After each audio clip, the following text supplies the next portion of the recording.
재산은 아들한테 주시고 효도는 딸한테 바라시네요. 뭐? 병원에 와보지도 않는 아들 뭐가 예쁘다고 집까지 주세요? 아들이 그렇게 좋으시면 아들 옆으로 이사를 하시지. 왜 제 옆으로 오셔가지고 저만 못 살게 구세요? 뭐? 내가 언제 널 못 살게 굴었다는 거야? 이틀에 한 번씩 집에 가서 반찬 드리고 청소하고 무슨 약 사와라. 뭐가 먹고 싶다. 뭐가 고장났다.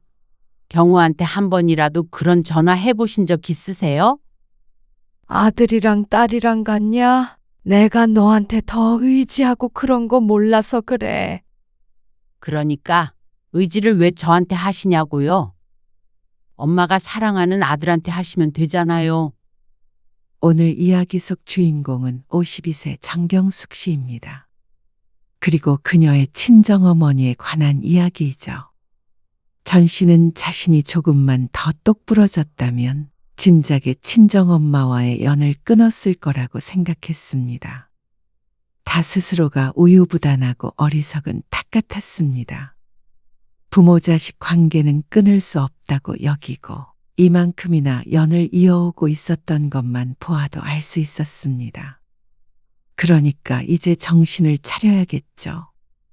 온갖 자빌부터 시작해서 병수발까지 모든 굳은 일들은 딸인 전 씨의 몫이었습니다. 그런데 친정어머니가 가진 모든 재산은 당연히 아들 몫이었습니다. 본인의 입으론 아들, 딸 차별 없이 사랑한다고 하지만 행동은 정반대였습니다.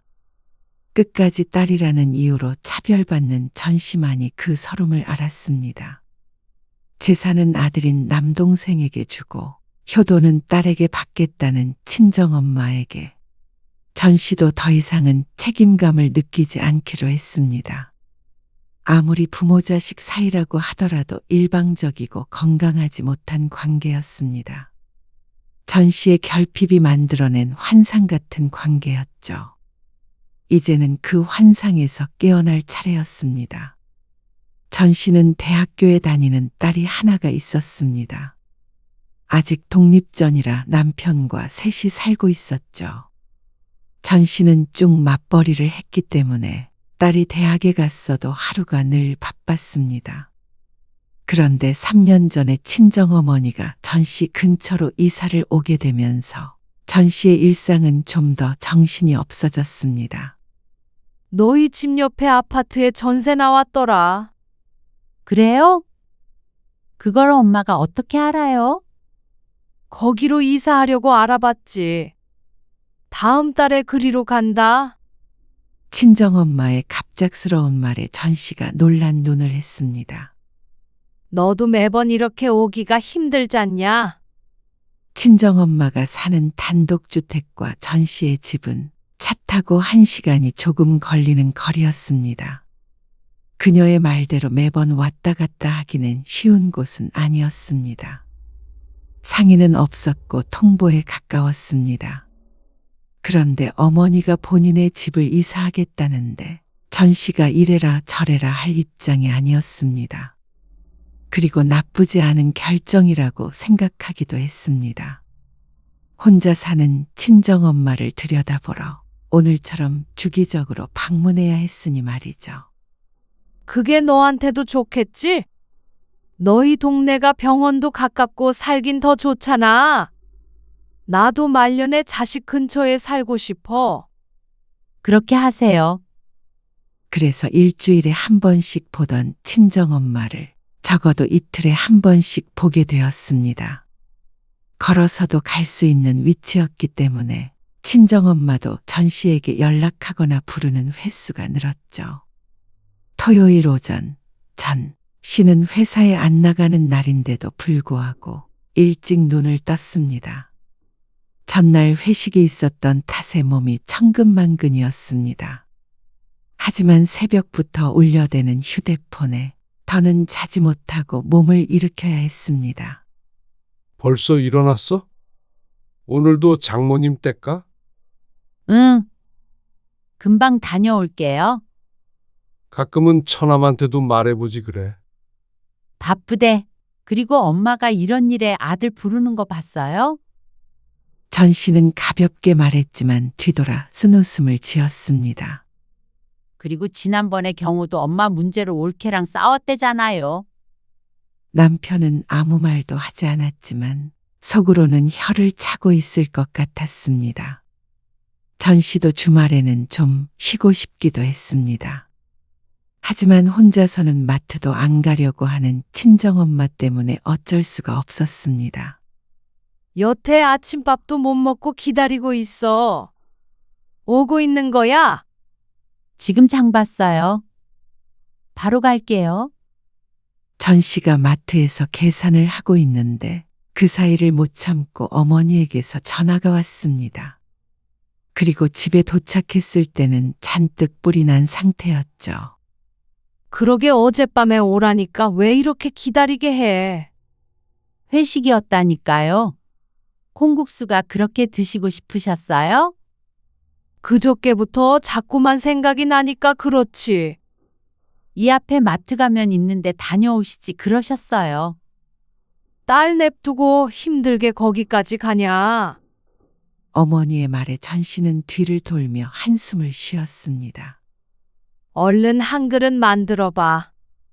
아침부터 드시게요? 너도 한 그릇 먹고 가. 저는 금방 집에 가서 윤지 아빠랑 먹어야죠. 전 씨는 서둘러 콩국수를 만들었습니다. 그리고 어머니가 식사를 하는 동안 냉장고에 장봐온 것을 정리했습니다. 반찬은 안쪽에 있는 것부터 드시라니까요. 그거 버리지 말어. 먹을만 하니까. 달라요. 전 씨는 오래된 반찬들을 버리고 집에서 새로 가져온 반찬과 마트에서 산 식재료로 냉장고를 채웠습니다. 다음 주 병원 예약은 확인하셨어요? 아니, 깜빡했네. 수요일에 가야 해요? 근데 그날은 경우 불러야 할 것 같은데. 경호는 왜? 저 회사 이번에는 빼기 힘들어요. 경호가 얼마나 바쁜 줄 아냐? 엄마, 저도 바빠요. 시간 내서 가는 거죠. 아, 됐다. 가기 싫으면 말어. 나 혼자 가면 돼. 어머니는 딸이라고 하나 있는 게 엄마는 신경도 안 쓴다며 불평했습니다. 그 말에 억울하지 않을 수 없었습니다. 형제라고는 전 씨와 남동생 둘밖에 없는데 남동생은 늘 바쁘다는 핑계로 어머니 병원에 동행하는 걸 본 적이 없었습니다. 전 씨가 가까이 살게 되니 더 무관심해졌습니다. 당연히 누나가 알아서 할 거라고 생각하는 듯 했습니다. 그런데 이런 말을 들으면 억울할 수밖에 없죠. 귀한 주말 아침부터 이렇게 곁에 와 있는 사람이 누군지 생각은 안 하는 것 같았습니다. 하지만 따져봐야 전 씨만 손해였습니다. 그러면 남동생 흉본다면서 노발대발하니까 그러려니 생각하는 게 전 씨의 정신건강에 좋았습니다. 전 씨는 휴대폰을 꺼내서 달력에 병원 예약 날짜를 확인했습니다. 오전에 얼른 진료를 보고 오후에 출근해야 되나 싶었습니다. 수요일 오전에 제가 연차 내고 같이 갈게요. 됐다. 혼자 갈 수 있어. 말투만 보아도 토라진 게 티가 났습니다. 서로 떠넘기는 것처럼 보여서 그런 것 같았죠. 이런 어머니의 모습을 보면 늘 마음에 걸려 내가 하고 말지 하는 생각을 하게 됐습니다. 지난번에도 혼자 가신다고 하고 엉뚱한 시간에 가서 헛걸음하셨잖아요. 어머니는 대답하지 않았습니다. 전 씨는 식탁 옆에 있는 약 바구니를 확인했습니다. 혈압약, 당뇨약, 관절약, 제때 복용해야 할 약이 종류별로 깔끔하게 정리되어 있었습니다. 당연히도 전 씨가 만들어 놓은 것이었습니다. 약은 잘 드시고 계시죠? 어머니가 고개를 끄덕였습니다. 전 씨 부부는 주말 아침 식사는 하지 않고 아침 겸 점심을 11시쯤 먹었는데 시계를 보니 어느 정도 시간이 남았습니다. 전 씨는 청소를 시작했습니다. 혼자 사는데도 뭔가 정돈이 안 되고 어수선한 기분이 들었습니다. 집에 계시면서 운동한다고 생각하고 청소기도 돌리고 하세요. 소파에 앉아서 텔레비전만 보고 있는 친정엄마를 향해 전 씨가 잔소리 아닌 잔소리를 했습니다. 무릎 아파서 그게 쉬워? 너도 나이 들어봐라. 어머니는 딸이 벌써 50이 넘었다는 사실을 까먹은 듯 했습니다. 점심은 반찬 꺼내가지고 챙겨 드세요. 전 씨도 이제는 집에 돌아가야 했습니다. 남편이랑 식사를 해야 했으니 말이죠. 그런 전 씨를 어머니가 붙잡았습니다. 점심도 여기서 먹고 가. 윤지 아빠 밥 챙겨줘야죠. 김서방은 혼자 밥도 못 챙겨 먹는데냐? 때가 어느 땐데? 어머니는 혀를 찼습니다. 챙겨서 드셔요. 저 이만 가볼 테니까. 가면 수요일 날 오는 거야? 네. 병원 가야 되니까 수요일 아침에 올게요. 어머니는 말이 없었습니다. 왠지 그 침묵에서 주말 동안 자신을 혼자 둘 거냐고 따지는 듯한 느낌을 받았습니다. 착각일지는 몰라도 말이죠. 주말에 경호도 부르고 하세요. 온 지 오래됐잖아요. 경호 바쁘다니까 그러네. 회사원이 주말에 바쁜 일이 뭐 있다고 그래요. 그렇게 따지면 저도 바빠요. 그거랑 같냐? 남자가 큰일 하는데 이런 자질구레한 일까지 신경 쓰게 하면 안 돼. 자질구레한 일. 전 씨는 그 말을 곱씹었습니다.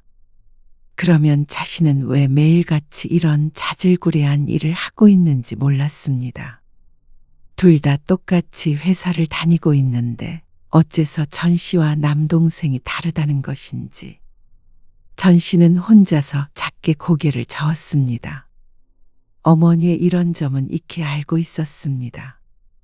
늘 말로는 아들, 딸 똑같이 생각한다고 하지만 무의식 중에 본심이 나오곤 했죠. 그리고 경호가 엄마 신경은 쓰냐? 너나 되니까 이렇게 오지. 그러니까 딸 하나가 열 아들 안 부럽대잖아. 마무리도 늘 똑같은 레파토리였습니다. 저 이만 가볼게요. 그리고 다음 주에는 와서 열무김치 좀 담가줘라. 지난번에 네가 사온 건 맛이 없어. 네, 알겠어요. 어머니 집을 나와 엘리베이터를 기다리며 전 씨는 깊은 한숨을 쉬었습니다. 집에 돌아오니 남편이 소파에 기대 앉아 있었습니다. 왔어? 장모님 잘 계시지? 잘 계시지? 전 씨는 이제서야 부부가 먹을 식사를 준비했습니다. 그 와중에도 친정엄마에게서 전화가 2번 왔습니다. 뭐가 어디 있느냐 묻는 전화 하나, 어디가 아프니 병원 가면 거기도 검사해야겠다는 전화 하나. 장모님은 딸 안 낳으셨으면 어쩔 뻔했어. 그러게.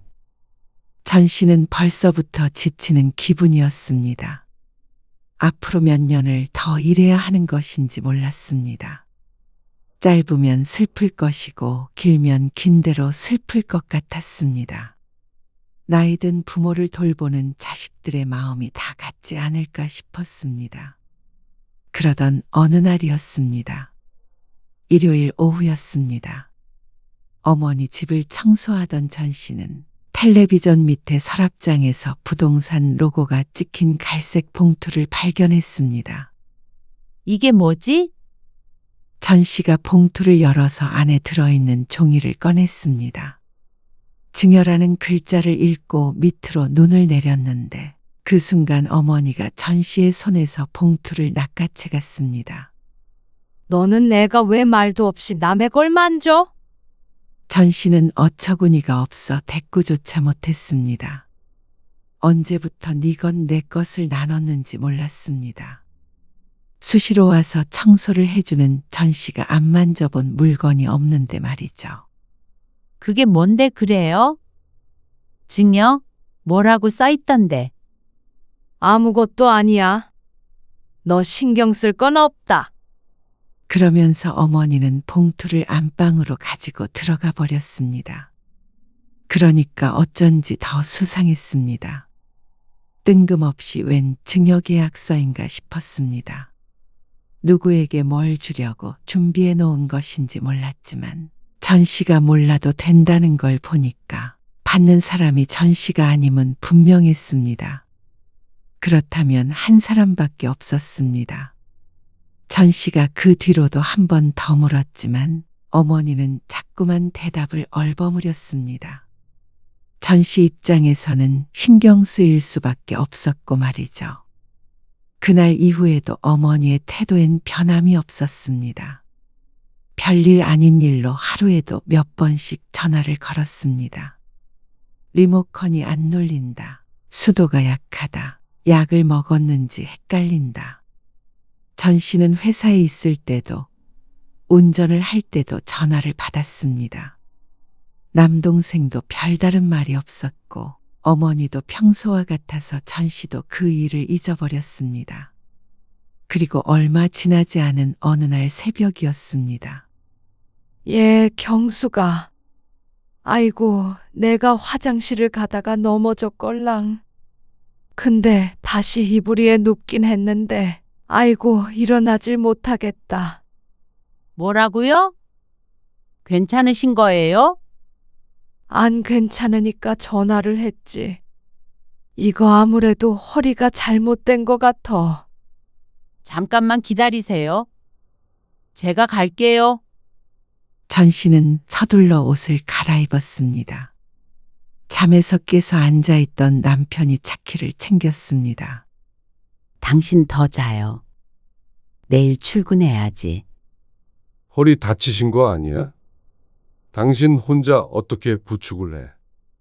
남편이 전 씨를 따라 나섰습니다. 집에 도착해 보니 어머니가 이불 위에 누워 끙끙 앓고 있었습니다. 아이고, 조금만 움직여도 허리가 분질러진 것 같아. 일어나실 수 있겠어요? 못 일어난다니까 그러네. 병원에 가야죠. 남편이 어머니를 부축하려고 했지만 어머니는 그 손을 뿌리쳤습니다.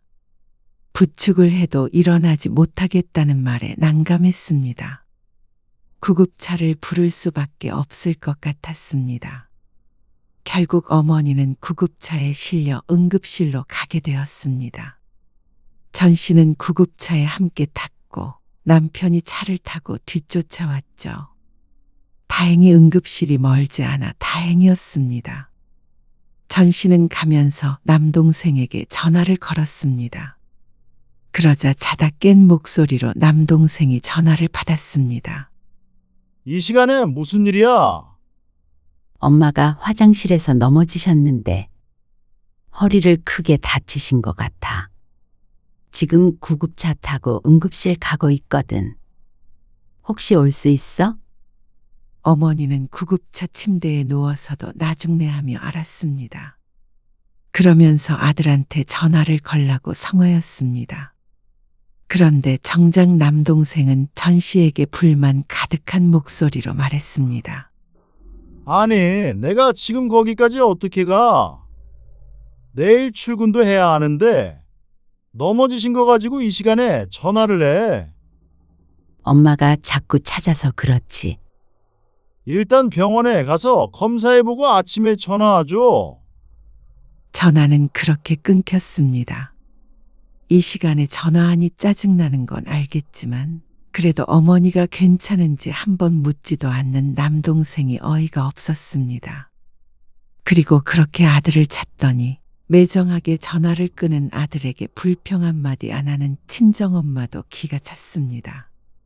만약 전 씨가 그랬다면 딸이라고는 하나 있는 게 엄마한테 신경도 안 쓴다 하면서 난리가 났을 것 같았습니다. 역시나 어머니에게 세상에서 가장 쉬운 사람은 딸인 것 같았습니다. 알면서도 매번 혼자서만 질질 끌려다니는 스스로가 한심하면서도 한편으로는 자신이 아니면 이 새벽에 어머니 혼자 구급차에 실려갔을 거라고 생각하면 마음이 아팠습니다.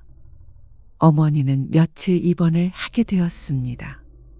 남편은 병원에 1시간 머무르다가 출근 때문에 집에 돌아갔고 전 씨는 어머니 곁을 지켰습니다. 회사는 하루 쉬게 되었습니다. 이러다가 회사에서 잘리는 것 아닌가 싶어서 한숨이 나왔습니다. 집에 들러서 짐 챙겨올게요. 역시 딸이 좋아요. 병실 옆 침대에 있던 어느 환자가 전 씨와 어머니를 보더니 말을 걸었습니다. 그럼요. 나이 들면 딸이 최고예요. 딸 옆에 딱 붙어 있어야지.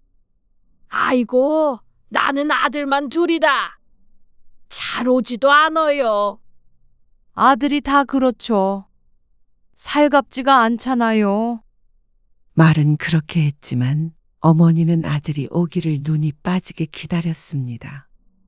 퇴근 후에는 올 것이라고 생각했지만 아들은 주말에 한번 들르겠다고 했습니다.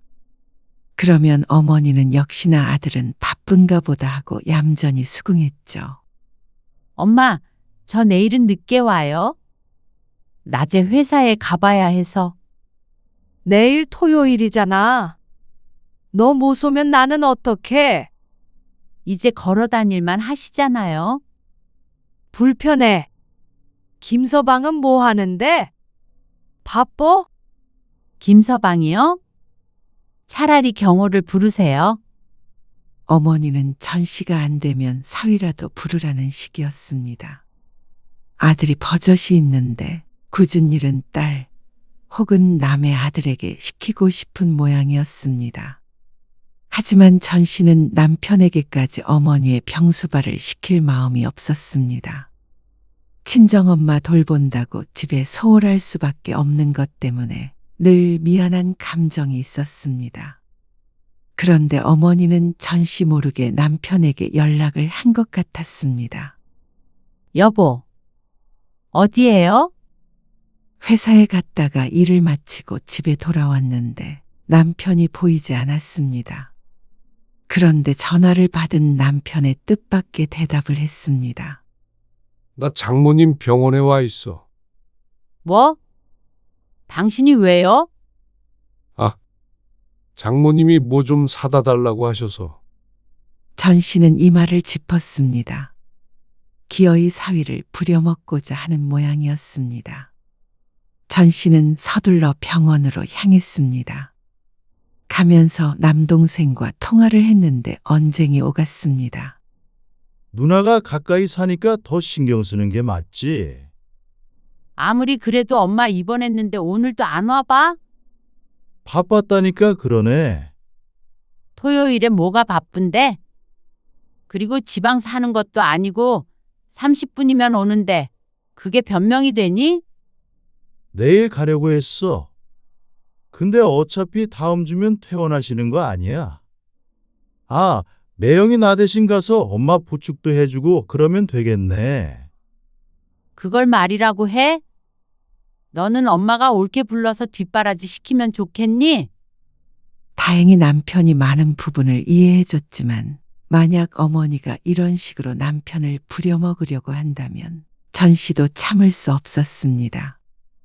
그런데 병원에 도착하자 천하태평하게 침대에 기대어 쉬고 있는 어머니와 그 옆에서 서랍을 정리하고 있는 남편이 보였습니다. 아니, 엄마, 내가 오후에 온다고 했잖아요. 김서방은 왜 부른 거예요? 너 바쁘다고 하니까. 김서방이 오늘 바쁜 일 없다고 하길래 부른 거야. 바쁘면 나도 안 불렀지. 전 씨는 이 말을 짚었습니다. 여보, 얼른 가봐요. 내가 있을게. 이따가 윤지 오면 같이 저녁 먹고 냉장고에 찌개 있어. 그러자 남편이 전 씨의 어깨를 한번 두드린 다음에 어머니에게 인사를 하고 병실을 나갔습니다. 그리고 남편이 완전히 보이지 않게 되자 전 씨가 어머니에게 핀잔했습니다. 엄마, 내가 김서방 말고 경호 부르라고 했잖아요. 아들 냅두고 도대체 왜 사위한테 전화를 한 거예요? 가까이 사는 사위 도움 좀 받는 게 어때서? 전 씨는 한마디 더 하려고 입을 뗐다가 다시 다물고 말았습니다. 병원에 입원한 엄마에게 싫은 소리를 하고 싶지 않았습니다. 어쩌면 찾아오지도 않는 아들 대신 사위를 찾는 어머니가 딱하기도 했고 말이죠. 잠시 뒤 어머니가 전 씨에게 말했습니다. 퇴원해도 혼자서 지내는 건 힘들 것 같으니까 너희 집에서 한 보름 있어야 될 것 같아. 저희 집에요? 어머니는 퇴원 후에 전 씨의 집으로 오겠다고 했습니다. 하지만 전 씨 혼자 결정할 일은 아니었습니다. 어차피 낮에는 집에 아무도 없어서 돌봐드릴 사람도 없어요. 윤지도 없냐? 윤지도 학교 가죠? 그리고 윤지가 제일 늦게 들어와요? 차라리 보름 정도만 낮에 간병인을 쓰는 게 낫겠어요. 아이고, 돈 들게 무슨 간병인이야. 그냥 너희 집에서 좀 쉰다고 생각하면 돼. 일일이 부축해 줄 필요도 없어. 너도 왔다 갔다 하는 것보다 그게 덜 피곤할 거 아니야. 김서방한테도 물어봐야죠. 장모가 아픈데 싫다고 하면 그게 잘못된 거지. 어머니는 막무가내였습니다. 전 씨는 또다시 한숨을 목구멍 안으로 밀어넣어야 했습니다. 너 아니면 날 누가 챙기냐? 경호 그놈 봐라. 한 번 오지도 않는 거. 역시 딸이 최고야. 늙어서 딸 없는 사람들은 불쌍하지. 일단 퇴원할 때 되면 그때 다시 얘기해요. 상태 괜찮으면 굳이 그럴 필요 없잖아요. 전 씨는 차마 남편에게 친정엄마를 보름이나 모시고 있자고 말할 수가 없었습니다. 남편은 한 번도 시집 식구 일로 전 씨를 속썩인 적이 없었고 항상 우리 가정이 우선이었습니다. 그런 남편에게 자꾸만 친정엄마 문제로 신경 쓰이게 하는 것 같아서 마음이 불편했습니다. 화장실 갈 테니까 부축 좀 해라. 어머니의 말에 전 씨는 침대로 다가갔습니다. 어머니는 딸이 최고라고 하는데 딸로 태어난 것이 잘못이었습니다. 아들로 태어난 남동생은 이런 일 한 번 안 하고도 불평 한마디 안 들으니 말이죠.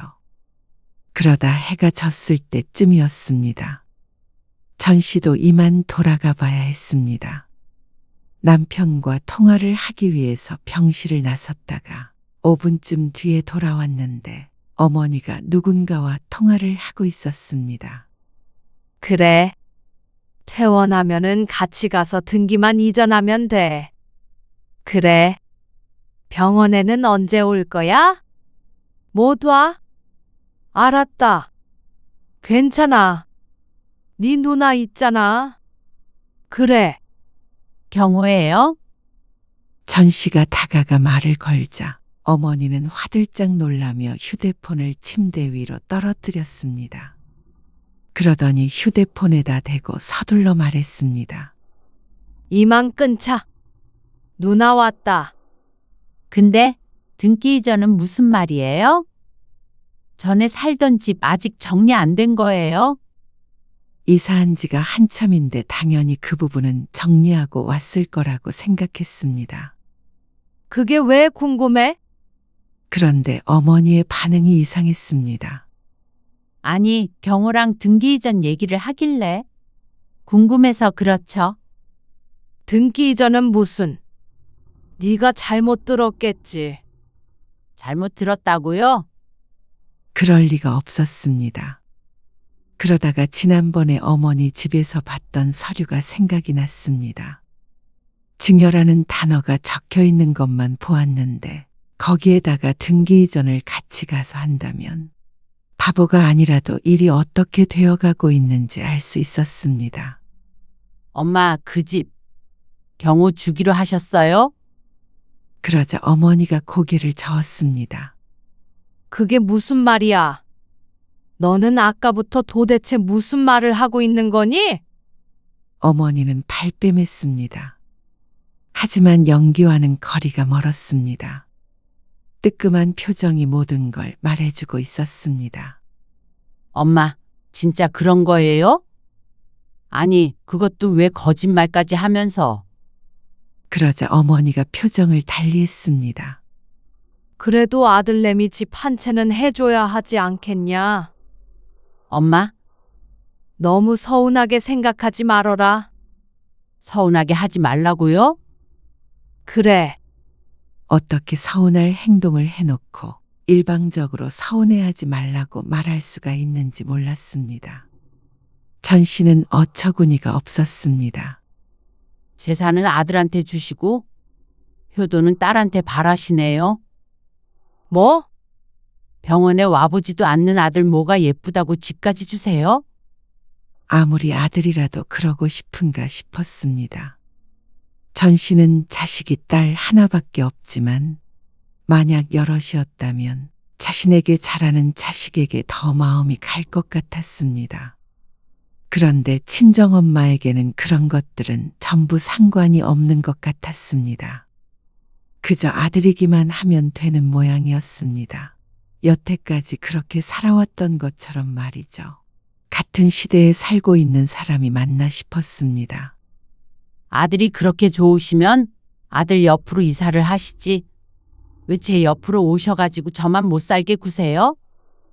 뭐? 내가 언제 널 못 살게 굴었다는 거야? 이틀에 한 번씩 집에 가서 반찬 드리고 청소하고 무슨 약 사와라. 뭐가 먹고 싶다. 뭐가 고장났다. 경우한테 한 번이라도 그런 전화 해보신 적 있으세요? 아들이랑 딸이랑 같냐? 내가 너한테 더 의지하고 그런 거 몰라서 그래? 그러니까 의지를 왜 저한테 하시냐고요. 엄마가 모든 걸 다 주고 싶은 사랑하는 아들한테 하시면 되잖아요. 그러자 어머니는 말이 없었습니다. 병원에도 경우 보고 오라고 하세요. 전 씨는 배신감을 느꼈습니다. 글쎄 어머니의 재산이 탐나서라고 하기엔 그 집이 전혀 아쉽지 않았습니다. 전 씨 부부도 오래 직장 생활을 하면서 경제적으로는 크게 부족하다고 여기지 않았습니다. 물론 돈이라는 게 더 많다고 싫지는 않겠지만 말이죠. 그리고 남동생네도 마찬가지였습니다. 다들 먹고 살 만큼 제 앞가림 할 수 있을 만큼 살았습니다. 그런데 이렇게 화가 나는 이유는 하나였습니다. 어머니의 마음이 그곳에 가 있다는 것이 견디기 힘들었습니다. 그렇다면 차라리 전 씨를 거들떠도 안 봤다면 진작에 발길을 끊었을 텐데 어머니의 몸은 마음과는 다르게 늘 전 씨의 옆에 있었습니다. 마음 따로 몸 따로. 딸은 고생을 해도 되고 귀한 아들은 좋은 것만 주고 싶은 어머니의 심정이 눈에 보이는 것 같았습니다. 왜 아들에게만 집을 주시냐 악을 쓰고 소리치고 싶기도 했고 그냥 여기서 조용히 연을 끝내고 싶기도 했습니다. 전 씨도 어떻게 하고 싶은지 몰랐습니다. 전 씨는 어머니에게 최선을 다했습니다. 아버지가 돌아가시기 전부터 그 후까지 장녀인 자신이 어머니를 끝까지 책임져야 한다고 생각했던 것 같았습니다. 하나밖에 없는 부모를 전 씨는 사랑했습니다. 그러니까 그동안 섭섭하고 서러운 일이 있어도 다시는 보지 말자 소리가 쉽게 나오지 않았던 것이었겠죠. 전 씨의 50평생에 다 열거하기도 힘든 일들이 있었습니다. 남동생과 차별해서 서글펐던 기억들도 한자리를 차지했죠. 그럼에도 모든 걸 묻어두고 살고 있는데 어머니는 그런 전 씨를 가만히 두질 않았습니다. 끝까지 그 마음을 배신했죠. 내가 딸이라고는 너밖에 없는데? 그깟 돈 몇 푼 때문에 엄마 가슴에 대못을 박아야겠니? 하지만 어머니에게는 끝까지 부족한 딸이었던 것 같았습니다. 퇴원하면 저희 집에 오지 말고 엄마 가슴에 대못 안 박는 아들에게 가세요. 이런 매정한 기집애. 그렇게 말하면 누가 무서워할 줄 알고 그래? 전 씨는 짐을 챙겨 집으로 돌아와 버렸습니다. 그러자 남동생에게서 전화가 왔죠. 누나, 엄마한테 뭐라고 한 거야? 나한테 전화해가지고 병원으로 오라고 난리야. 그럼 가면 되잖아. 뭐가 바쁘다고 병원 한 번도 못 가? 누나 있는데 뭐 하러 나까지 가? 앉아있을 데도 없을 텐데. 주는 건 받는데 도리는 안 하겠다 이거지. 참 대단한 심보다. 전 씨의 말의 순간 침묵이 흘렀습니다. 언제까지 숨기려고 했던 것인지 몰랐습니다. 부모와 자식 둘 사이의 바보는 전 씨뿐인 듯 했습니다. 누나, 그게 말이야. 엄마 알잖아. 옛날 노인네. 그래서 엄마한테 받을 그 집 나랑 반 나눌 거야? 그러자 또다시 말이 없었습니다. 손뼉도 마주쳐야 소리가 나는 법인데 사람을 끝까지 모자란 사람을 만들었습니다. 엄마 퇴원 후에 보름간 우리 집에서 요양한다고 하셨었는데 아마 너희 집으로 가야 될 것 같다. 엄마 잘 모셔. 전 씨는 전화를 끊었습니다. 허탈한 기분이었습니다. 차라리 어머니가 그 집에서 계속 살다가 돌아가시면서 아들에게 남기겠다고 한 것이었으면 이토록 서운하지도 않을 것 같았습니다. 전 씨 몰래 증여해 준 뒤에도 여전히 딸인 전 씨에게만 의지하려고 했던 어머니 때문에 더욱 가슴이 쓰라렸습니다. 어머니에게 말했던 것처럼 재산은 아들에게 주고 효도는 딸에게 바라는 건 왜 그런지 몰랐습니다. 차라리 그 재산을 쥐고서 아들에게 나 돌봐주면 이것 주겠다 했다면 말이 더 될 것 같았습니다. 그런데 아들 고생시키기는 싫고 공짜로 부릴 수 있는 몸종 같은 딸이 더 편했던 것이었을까요? 며느리 눈치는 보여도 사위 눈치는 안 보이고 바보같이 말 잘 듣는 딸 평생 부려먹으면서 살다가 마지막 눈 감는 순간에 배신당한 딸의 표정을 보고 싶었던 것인지도 몰랐습니다. 어머니는 전 씨에게 전화하지 않았습니다. 오랜만에 전 씨의 휴대폰이 잠잠했죠. 전 씨도 어머니에게 연락하지 않았고 그렇게 며칠이 지났습니다. 어머니가 퇴원할 때도 지났는데 아마 남동생이 가서 알아서 했을 거라고 생각이 됐습니다. 당신 괜찮겠어? 마음 불편하잖아. 그동안 할 만큼 했잖아. 그래. 그렇게 생각해. 당신 열심히 했어. 이제 처남한테 장모님 맡긴다고 생각해. 남편의 말에 다소 위로는 되었지만 그렇다고 상처가 치유되는 건 아니었습니다. 그런데 또다시 며칠이 흘렀을 때 남동생에게서 전화가 왔습니다. 누나, 전 씨는 대답하지 않았습니다. 그런데 남동생은 뭐에 화가 난 것인지 전 씨에게 따지고 들었습니다. 엄마 좀 모시고 가. 내가 왜? 내가 왜? 너무한 거 아니야? 누나는 엄마 자식 아니야? 그러면서 하소연을 했습니다. 애도 아니고 하나하나 옆에서 챙겨줘야 하느냐고. 우리도 생활이 있는데 어떻게 엄마만 챙겨? 아니, 우리 집 근처로 이사까지 오시겠다고 하는데 어떡하냐고. 어떡하긴 뭘 어떡해. 가까이 사는 자식이 챙겨야지. 언젠가 동생이 전 씨에게 했던 말이었죠. 나는 몰라. 이러다가 이혼당하게 생겼어. 일단 엄마는 엄마 집에다가 모셔놓을 테니까 누나가 좀 들여다봐. 그 정도 받았으면 도리는 해야 하는 거 아니야? 내가 받겠다고 했냐고. 엄마가 준 거지. 받는 사람이 있으니까 준 사람도 있겠지. 누나, 정말 이럴 거야? 남들 보면 다들 딸이 부모 챙겨. 그 딸들은 차별을 안 받았나 보지. 절반 주면 돼. 그러면 누나가 엄마 챙길 거야. 어처구니 없는 말이었습니다. 동생이 전 씨를 어떻게 생각하고 있는지 알 것 같았습니다. 친정엄마도 무시하는 딸을 남동생이라고 존중할까 싶었습니다. 아니, 그 집 내 명의로 돌리면 뭐? 그게 말이 돼? 전 씨도 동생이 그러지 않을 거라는 걸 알았습니다. 그럴 거였으면 진작에 나눴을 것이었습니다. 사람의 욕심이라는 것이 그랬습니다. 아니, 그런 집 없어도 돼. 나는 그거 안 받고 엄마 부양 그만하련다. 너는 그래도 보수는 받았지 않냐? 만약 엄마가 일찍 돌아가시면 유류분 청구할 테니까 오래오래 사시게 건강하게 잘 모셔. 누나, 사람이 왜 이렇게 냉정해? 천하의 불효녀라 그런다. 그러니까 네가 효자 노릇해. 전 씨는 생전 처음으로 이렇게 차갑게 얘기해 본 것 같았습니다. 전 씨는 더는 동생의 목소리를 듣지 않고 전화를 끊어버렸습니다.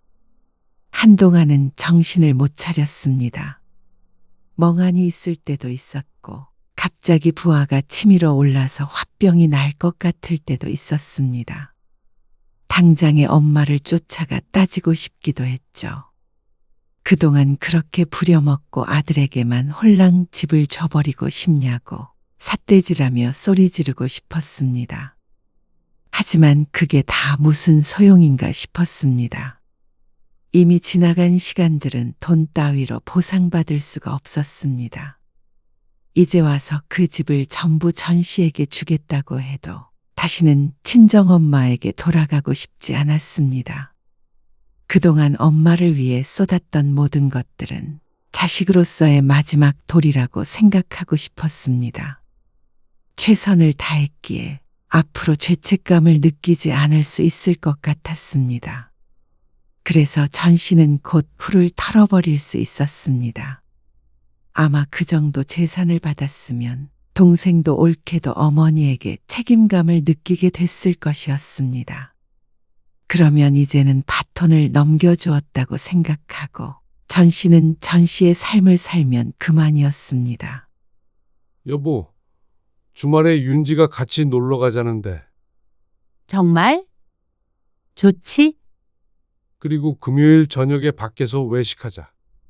좋아. 그리고 전 씨는 모든 의무에서 해방되었습니다. 그러다 보니 전보다 많은 시간이 생겼습니다.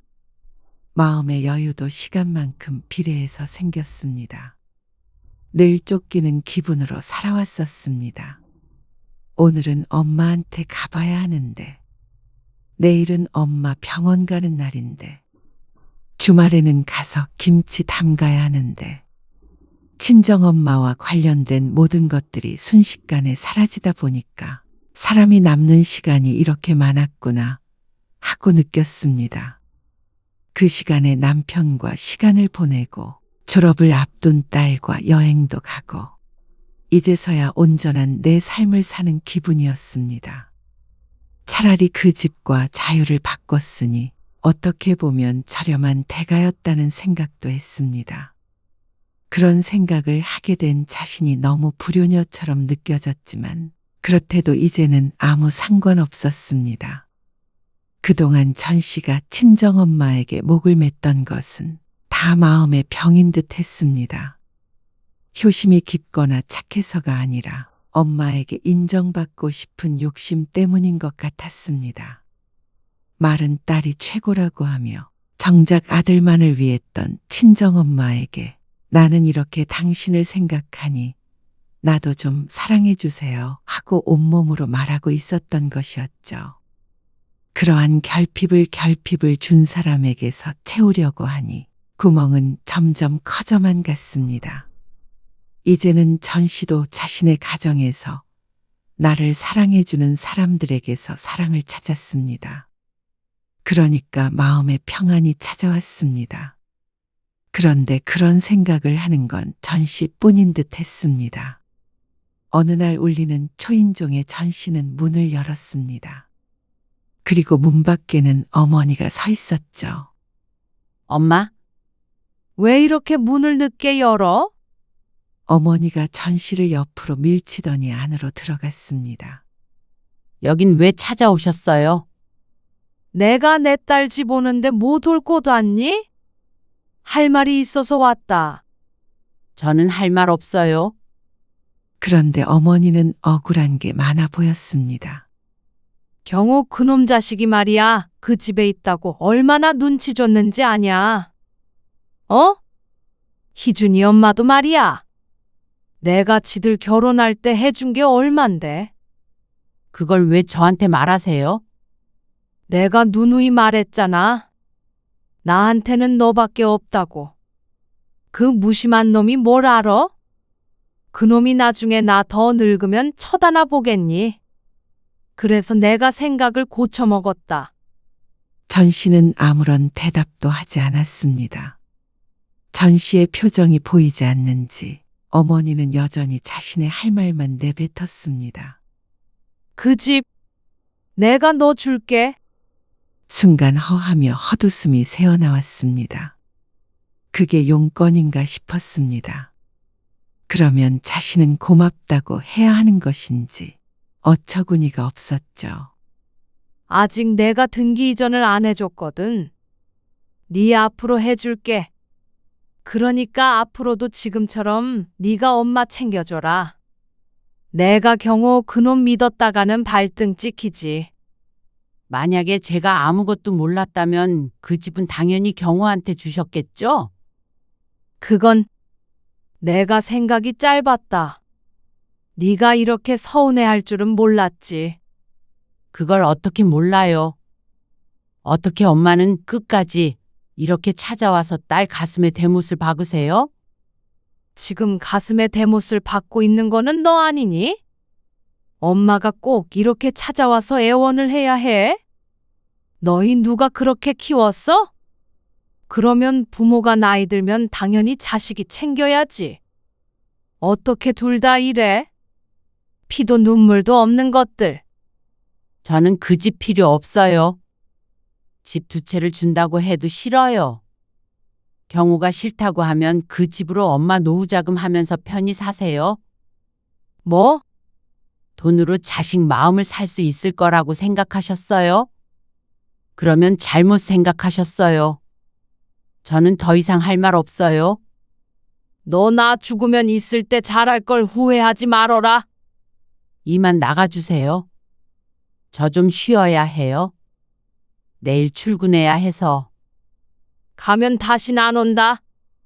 집도 이사가 버릴 거야. 살펴가세요. 전씨는 끝내 어머니를 외면하고 현관문을 닫았습니다.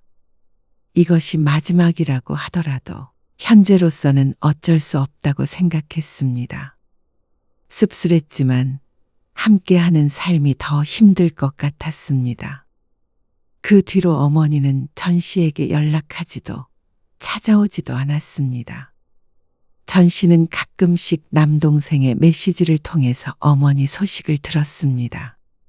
그래도 아들이라 그런지 서운하게 했어도 어머니가 연락은 해오는 듯 했죠. 어머니는 남동생 근처로 방을 새로 구해서 이사했습니다. 그리고 그 집은 결국 팔아서 쥐고 있는 것 같았습니다. 아들은 그 때문에 마지못해 곁에 두는 것일 테죠. 하지만 그걸 끝까지 쥐고 있든 남동생에게 주든 전씨는 상관없었습니다. 그 집 한 채가 어머니와의 연을 끊도록 만들었지만 전씨에게는 이미 떠난 어머니의 사랑일 뿐이었습니다. 어머니가 불행하길 바라지 않았고 남동생 보살핌을 받으며 잘 사셨으면 했습니다. 그래서 전씨를 찾는 일이 더 이상 없길 바랐습니다. 그래야 전씨도 내내 평안할 테니 말이죠.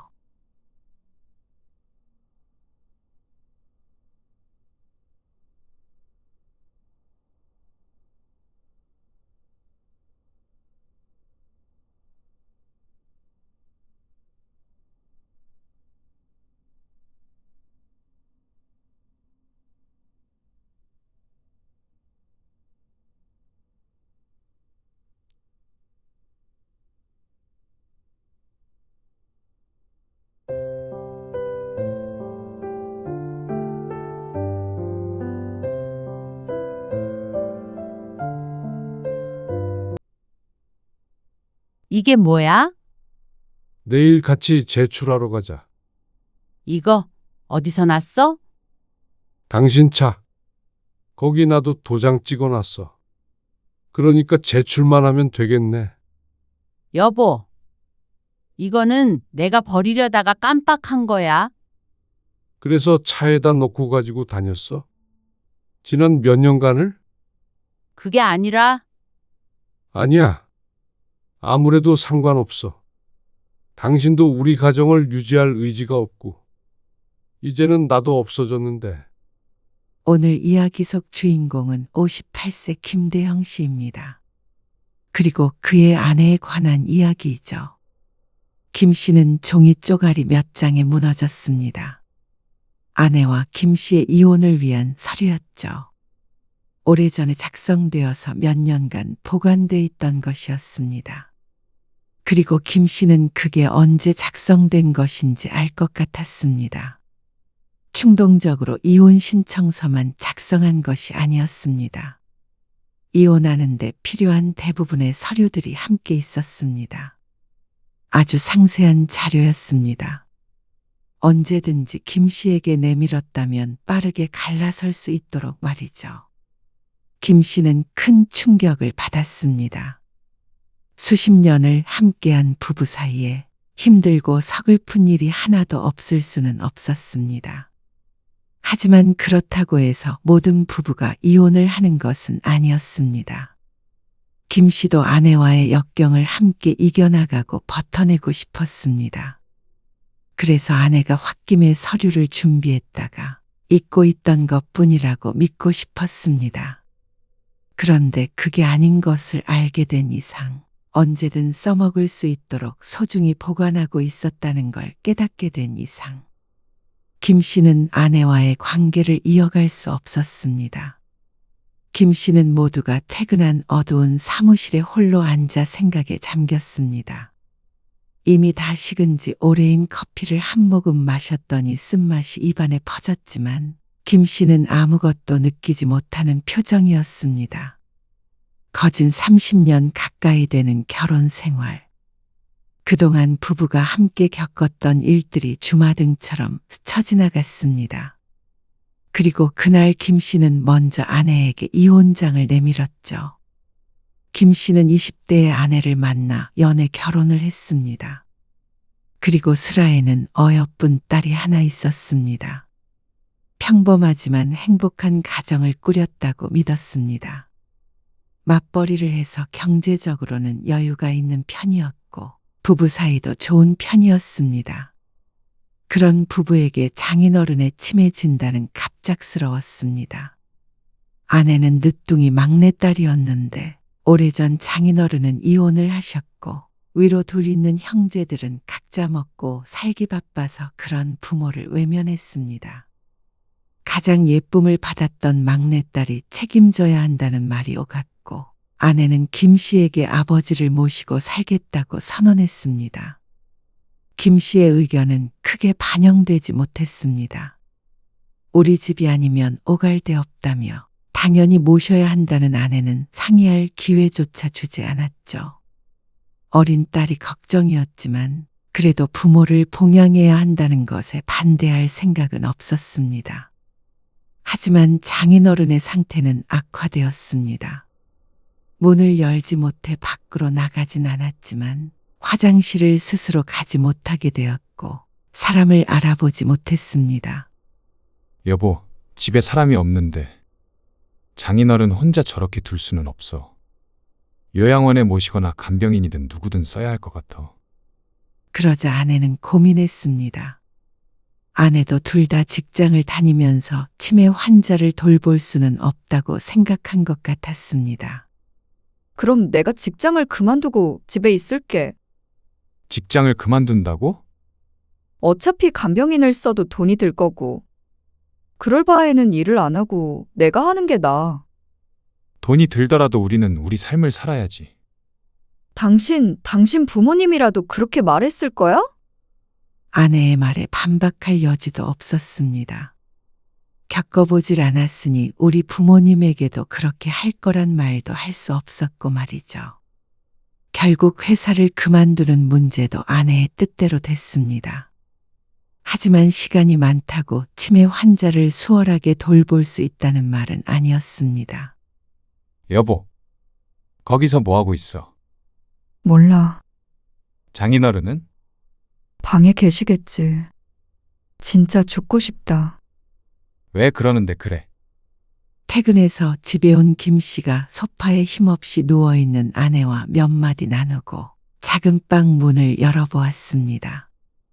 밥상이 널브러져 난장판이 된 방 안에 장인어른이 앉아서 텔레비전을 응시하고 있었습니다. 김 씨는 한숨을 쉬며 하나하나 정리했습니다. 여보, 밥은 먹었어? 금방 영지 오잖아. 애 밥은 먹여야지. 몰라. 아무것도 하기가 싫어. 하루 종일 아버지랑 씨름하는 아내는 가벼운 우울증도 앓았고 힘들어했습니다. 그러니까 어렸던 딸한테도 영향이 갔습니다. 엄마의 보살핌을 제대로 받지 못했고 할아버지를 두려워했죠. 결국 김 씨가 회사에 휴가를 내고 장인어른을 돌봤습니다. 아내는 그동안 여행도 다니고 심신을 회복했습니다. 그래서 조금 괜찮아지긴 했지만 문제는 그 뒤였습니다. 여보, 오늘도 퇴근하고 바로 와야 해. 아빠 좀 챙겨줘. 나 오늘 회식이야. 회식은 안 가도 되는 거잖아. 회사 일도 아니고. 회식이 회사 일이지. 지난번에도 빠져서 눈치 보여. 그러면 나는 하루 종일 아빠 돌보고 저녁에 애 뒤치다꺼리도 하는데 당신은 회사에서 편히 일만 하면 끝이야. 아내의 날카로운 음성에 김 씨는 한숨을 애써 삼켰습니다. 김 씨가 지친 기색을 보이면 아내는 더욱 서운해했으니 말이죠. 그리고 주말도 마찬가지였습니다. 회사 일로 지친 몸을 이끌고 장인어른을 씻기고 산책시키고 식사하는 걸 지켜봤습니다. 김 씨도 서서히 무너져 내리는 기분이었죠. 그리고 그해 추석이 다가왔을 때의 일이었습니다. 여보, 이번 주말에 어머니 산소 벌초하러 가야 해. 그 말을 듣자마자 아내의 표정이 싸늘해졌습니다. 당신 보고 같이 가자는 소리 아니야. 나만 다녀올 거야. 형님 있잖아. 당신이 왜 가? 어떻게 형님 혼자서 하게 해? 왜 못해? 당신 그렇게 가버리면 나 혼자서 아빠를 어떻게 봐? 부축하려면 당신이 있어야지. 3시 전에는 돌아올게. 그러면 종일이나 마찬가지잖아. 돌아가신 분 산소 정리하는데 2식이나 필요해? 그럼 안 해? 살아계신 우리 아버지 좀 더 챙겨주란 말이야. 김 씨는 아내의 말에 울컥했습니다. 당신이 돌보기로 했잖아. 직장도 그만두고 하기로 했으면 당신이 좀 알아서 해. 퇴근하고서도 쉬지도 못하게 하고 주말에도 이렇게 꼼짝도 못하게 하는 게 어디 있어? 뭐? 당신 너무한 거 아니야? 당신이랑 나랑은 부부 아니야? 그날 장인어른 때문에 처음으로 부부싸움을 하게 되었습니다. 서로에게 쌓인 감정이 폭발했고 상처 주는 말들이 오갔습니다. 그날 이후 김 씨는 장인어른을 돌보는 일에서 손을 떼게 되었습니다. 힘쓰는 일이 꼭 필요하지 않은 이상은 아내에게 모든 걸 맡겼습니다. 그 시간에 김 씨는 딸에게 더 신경 쓰기로 했습니다. 가정이 불안하니 딸도 정서적으로 의지할 사람이 필요했습니다. 한 달도 채 되지 않아 아내는 백기를 들었습니다. 장인어른은 결국 요양원으로 모셔지게 되었습니다. 그리고 아내는 그걸 김 씨의 탓이라고 생각했습니다. 언니 오빠가 나를 얼마나 비난하는 줄 알아? 그러면 본인들이 좀 책임져 보라고 하지. 언니 오빠는 언니 오빠고 내가 가장 실망한 사람은 당신이야. 이혼하고 싶어. 뭐? 요양원 입소 수속도 김 씨가 함께 가서 했습니다. 그런데 돌아오는 차 안에서 아내가 폭탄 발언을 한 것이었습니다. 당신처럼 냉혈한이랑은 못 살겠어. 김 씨는 가슴이 무너지는 기분이었습니다. 김 씨도 수개월 동안 많은 노력을 했습니다. 하지만 아내에겐 늘 부족했던 모양이었습니다. 하지만 그런다고 김 씨도 아내에게 동조할 수는 없었습니다. 우리 영지는 어떻게 하려고 이혼을 하자고 그래? 당신이 키우든 내가 키우든 어쨌거나 나는 당신하고는 못 살 것 같아. 아버지를 버리게 만들었잖아. 버린 게 아니라 전문적인 돌봄을 받으시는 거잖아. 여보, 그러지 마. 우리 영지한테 그런 상처를 줄 수는 없잖아. 아내는 대답을 하지 않고 집에 도착할 때까지도 말이 없었습니다.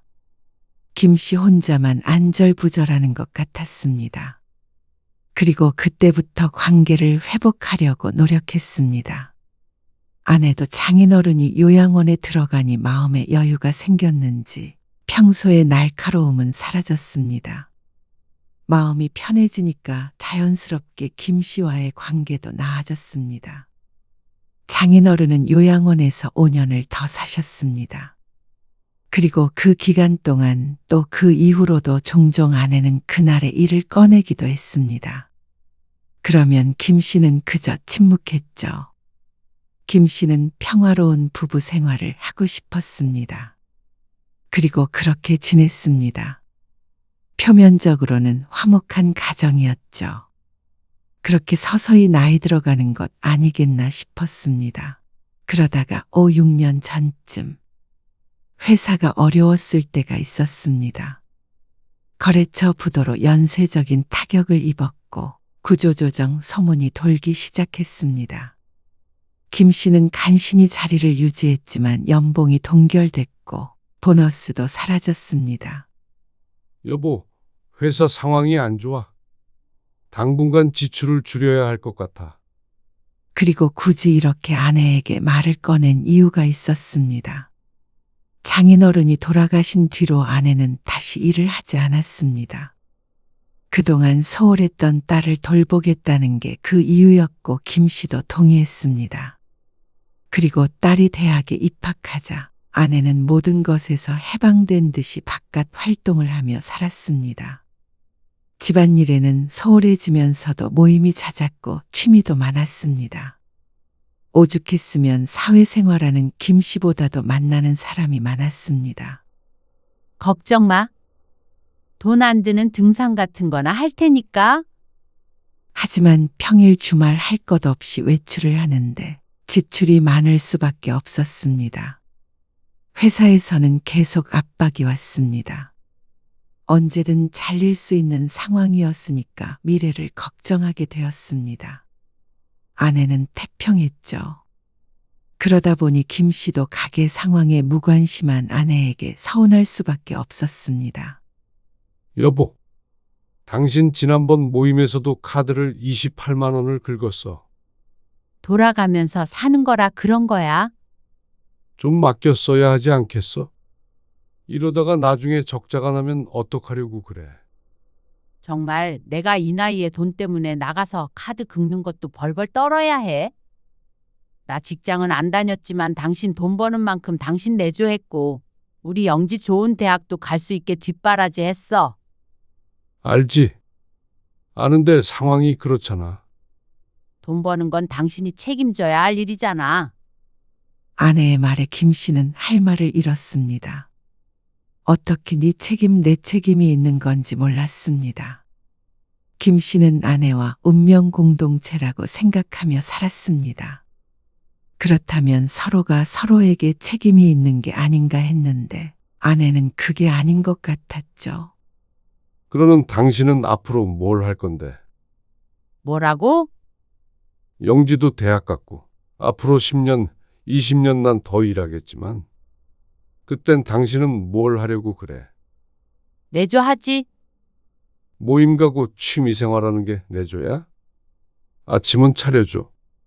김 씨도 아내를 그렇게 몰아붙이고 싶지 않았습니다. 하지만 아내가 찌르는 비수에 김 씨도 마찬가지로 비수를 꺼내들게 되었습니다. 그러자 아내는 충격을 받은 표정이었습니다. 그러더니 홧김에 한 말인지 뭔지 갑자기 내일부터 직장을 구하겠다고 했습니다. 이러니까 전업주부들이 서럽다는 거야. 내가 더럽고 치사해서 돈 벌어올 테니까 대신 당신도 집안일 해. 그리고 아내는 다음 날부터 정말로 구직 활동을 시작했습니다. 그리고 운 좋게도 작은 사무실의 업무 보조직으로 취직했습니다. 알고 지내던 지인으로부터 소개받은 자리였으니 가능했던 일이었습니다. 경력이 단절된 다른 주부들과는 사뭇 다른 재취업이었습니다. 곱게 화장하고 말끔한 옷을 입고 회사에 다니니 아내는 활기가 생긴 것 같았습니다. 그리고 아내도 일을 하게 되니 김 씨도 좀 더 적극적으로 집안일을 분담했습니다. 매일 출퇴근하며 고생하는 아내가 어쩐지 짠하게 느껴지기도 했습니다. 여보, 나 오늘 회사에서 무슨 일이 있었는지 알아? 무슨 일? 같은 생활 패턴이 되니 오히려 부부 사이가 더 가까워진 기분이었습니다. 아내도 돈을 버니까 보람이 있다는 말도 했고 출퇴근을 하니까 오히려 재밌다고도 했습니다. 출퇴근을 한다며 중고로 작은 차도 구입했습니다. 이제는 그 정도 여유가 있을 거라며 말이죠. 그러던 어느 날 저녁, 김 씨는 퇴근 후에 서재에 있다가 거실로 나왔습니다. 텔레비전을 보고 있을 줄 알았던 아내가 보이지 않았습니다. 욕실로 들어가는데 건너편에 있는 안방에서 아내의 목소리가 흘러나왔습니다. 아니, 진짜 설레서 미치겠어. 눈 마주치면 심장이 떨린다니까. 그러면서 깔깔 웃는 아내. 누군가와 통화를 하고 있는 것 같았지만 김 씨는 대수롭지 않게 생각했습니다. 아내가 드라마를 좋아하니까 당연히 배우 이야기를 하는 것이라고 생각했죠. 하지만 며칠 후 아주 우연한 일로 보게 된 아내의 휴대폰 때문에 집안은 발칵 뒤집혔습니다. 아내가 딸과 통화를 하다가 딸이 김 씨를 바꿔달라기에 휴대폰을 건네고 화장실로 들어갔습니다. 딸과 간단히 통화를 하고 전화를 끊었는데 동시에 누군가에게서 메시지가 도착했습니다. 설비팀 이종학 씨. 이렇게 저장되어 있는 사람이라 당연히 회사 사람이겠거니 싶었는데 무심코 화면을 끄려고 했던 김 씨의 손이 멈췄습니다. 저녁 늦게 메시지 보내는 게 불편하다는 듯한 내용에 의아해서 홀린 듯 눌러보았죠. 그런데 아내와 나눈 대화를 읽으면 읽을수록 김 씨의 표정이 묘해졌습니다. 특별히 문제될 만한 내용은 없었지만 누가 보아도 김 씨의 아내가 남자에게 치근대는 것처럼 느껴졌습니다. 늘 아내가 먼저 메시지를 보냈고 밤 11시 넘어서 보내서 업무를 물어볼 때도 있었습니다. 그리고 불필요한 사적인 이야기를 꺼내기도 했습니다. 호감을 표하거나 만나자거나 하는 건 아니지만 상대방도 배우자가 있다면 충분히 불쾌할 수 있을 만한 내용이었습니다. 다행히 상대 남자가 그런 김 씨의 아내에게 방어적으로 대꾸를 하니까 대화가 길게 이어지진 않았습니다. 김 씨는 보는 사람도 없는데 얼굴이 다 화끈해지는 듯한 기분이었습니다. 그때 아내가 다시 방으로 들어왔습니다. 당신 뭐해? 남의 메시지를 왜 읽어? 아내가 휴대폰을 낚아채가며 인상을 썼습니다. 이게 뭐야? 이 시간에 회사 사람한테 메시지를 왜 보내? 김 씨가 묻자 아내는 오히려 당당했습니다. 뭐가 어때서? 회사 동료랑 업무 이야기 한 거잖아. 업무 얘기. 그 이모티콘들은 뭐야? 애교로 보일 만한 이모티콘들을 써가면서 보낼 이유가 있나 싶었습니다. 그냥 부드럽게 말하려고 한 거지. 왜 이래? 당신은 회사 여직원들이랑 대화 안 해? 안 해. 이 시간엔 그리고 메시지 보내게 돼도 이런 식으로 추근되진 않지. 뭐 축은? 정말 어이없네. 의처증 아니야? 아내의 목소리가 높아졌습니다. 나가서 돈 벌어오라고 그러더니 이제는 괜한 의심을 하네. 아내의 공격적인 말투에 김 씨는 할 말을 잃었습니다. 그러니까 더 의심이 될 수밖에 없었습니다. 아니, 의심하는 것이 아니었습니다. 남자는 김 씨의 아내에게 전혀 관심이 없어 보였으니까 말이죠. 그런데 김 씨가 말하는 건 아내의 태도였습니다. 그러자 지난번에 설레네 어쩌네 하며 통화했던 것이 생각났습니다. 당신 눈 마주치면 설렌다고 했던 사람이 설마 그 사람이야? 그러자 아내가 눈을 크게 떴습니다. 전곡을 찔린 것 같은 그 표정에 오히려 김 씨의 가슴이 찔린 것 같았습니다. 그러면 나가서 일하라고 하지 말든가?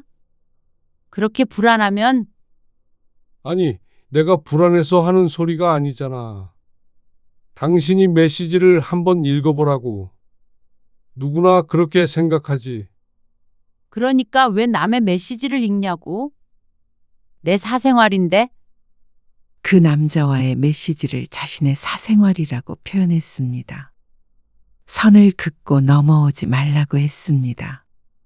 그 선 안엔 아내와 남자가 있는 듯 했고 선 밖에 김 씨가 서 있는 듯한 기분이었습니다.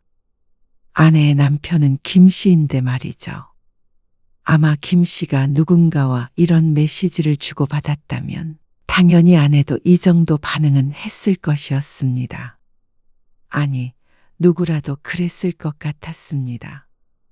김 씨는 얼이 빠져서 서 있었습니다. 전의를 상실한 기분이었습니다. 하지만 아내는 멈추지 않았습니다. 솔직히 말해. 오랜만에 직장 나가니까 새롭고 좋아.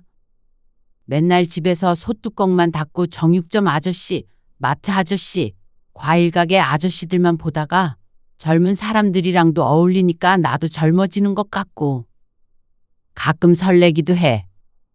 그게 죄야? 그렇다고 내가 따로 만나거나 한 적은 없어. 바람핀 것도 아니라고. 이게 무슨 소린가 싶었습니다. 아내의 말이 맞다면 지금 젊은 사람에게 설레었다는 말인가 싶었습니다.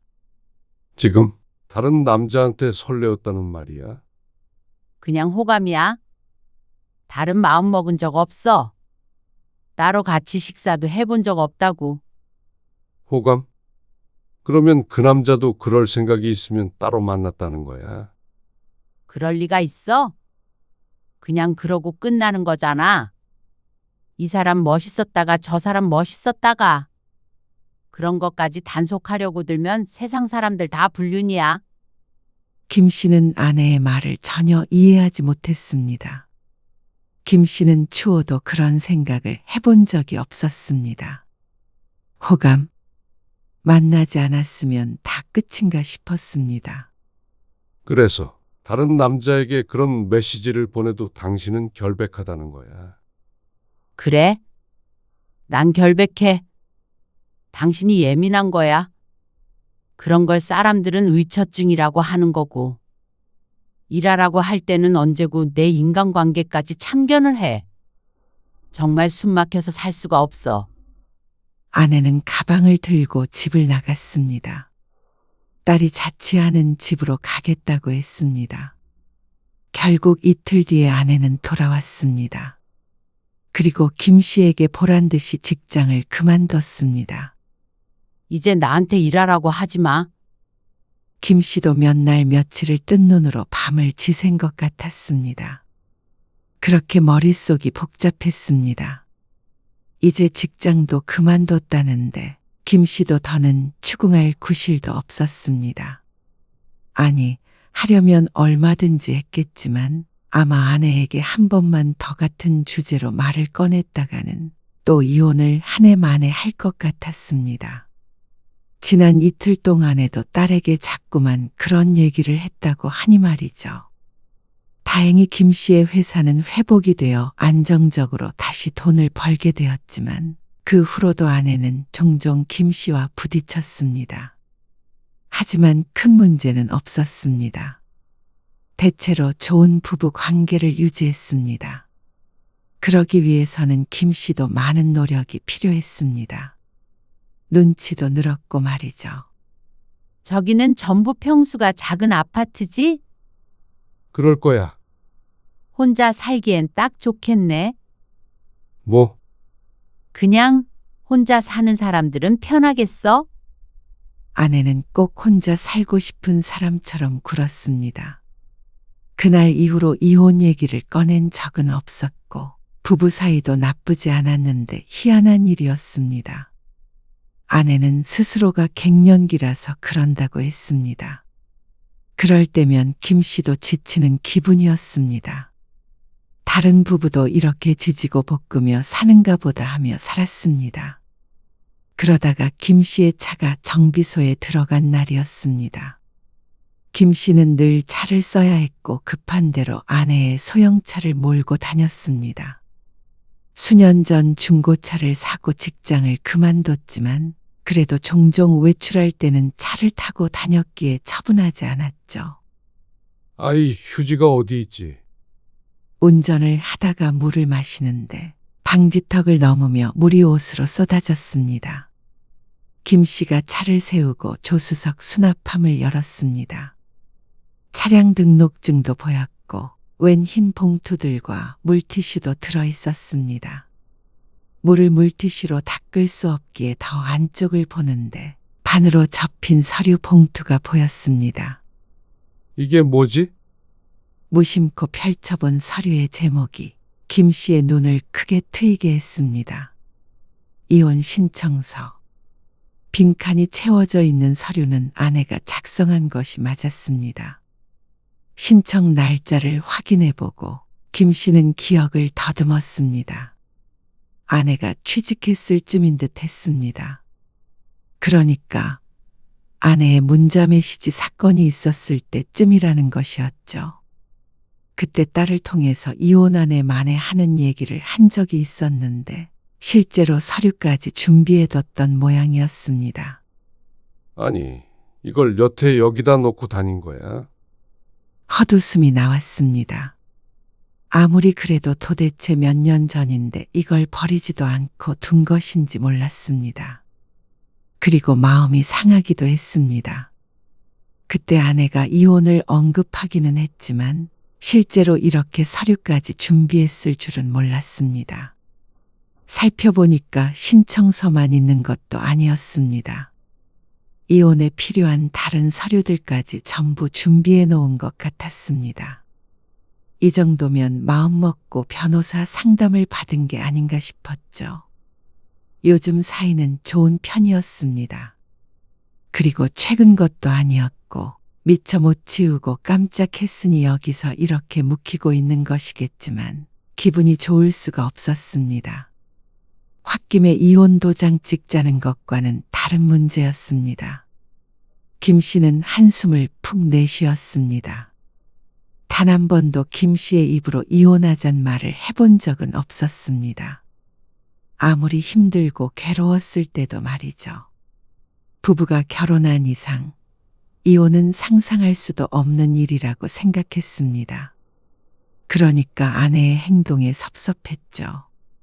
김 씨는 다시 서류를 반으로 접어서 챙겨가려다가 문득 든 생각에 다시 서류를 펼쳐보았습니다. 정말로 잊어버리고 넣어둔 게 맞을까? 아내는 자주는 아니어도 차를 몰고 다녔고 이곳에 물티슈 같은 걸 넣어둔 걸 보니 서랍을 아예 안 열어보는 것도 아니었습니다. 그런데 이런 서류가 있다는 걸 몇 년 동안이나 모를 수가 있나 싶었죠. 김 씨는 결국 서류를 제자리에 돌려놓았습니다. 그리고 그날 저녁 김 씨가 아내에게 넌지시 말했습니다. 당신 세차한 지 오래됐지? 내가 세차해 줄게. 그래. 그러면 좋지. 그런데 다음 날 오전에 아내가 김 씨에게 말했습니다. 당신 차 언제 나오지? 내일. 그러면 오늘 내일은 버스 타고 가. 나도 차 써야 하거든. 그러니까 세차도 내가 할게. 아내는 굳이 청소를 자신이 하겠다고 했습니다. 그리고 그날 퇴근해서 보니 정말로 세차를 했는지 아주 깨끗해 보였습니다. 실내도 창을 통해서 슬쩍 보니까 깔끔했죠. 그리고 일주일 정도 지난 어느 날이었습니다. 주말이었는데 아내는 외출을 했고 집에 김 씨 혼자 있었죠. 김 씨는 아내의 차키를 챙겨서 주차장으로 향했습니다. 그리고 왠지 떨리는 손으로 조수석 서랍을 열어보았습니다. 그러고는 안심했습니다.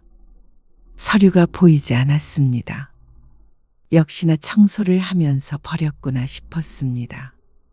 그리고 아내에게 말하지 않고 확인해 본 스스로에게 실망했습니다. 그냥 대수롭지 않게 넘기지 못했나 싶어서 자신이 참 쪼잔한 사람이구나 싶었습니다. 그런데 집으로 돌아와서 아내의 옷장에서 그 서류를 발견하고는 모든 것이 무너지는 기분이었습니다.